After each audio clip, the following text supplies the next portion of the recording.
Muito bom dia a todos. Segunda-feira, 16/2/2026. Aqui, Dr. Ismael Alves dos Santos, advogado em Joinville, Santa Catarina.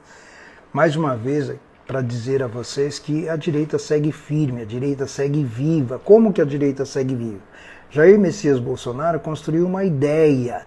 Jair Messias Bolsonaro nos despertou para os valores, para a dignidade, para a retidão de caráter, nos despertou para uma política séria, honesta, e nós temos que continuar. Vamos votar em Flávio Bolsonaro, vamos extirpar essa esquerda maldita daí de onde está.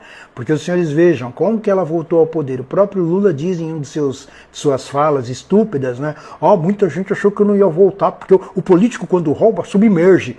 Mais uma das afirmações dele, confissões do roubo. Contudo, um monte de gente o apoia. Meu Deus, e nós não vamos ficar quietos. A direita tem que se posicionar. Deus, pátria, família, liberdade. Vamos votar em Flávio Bolsonaro.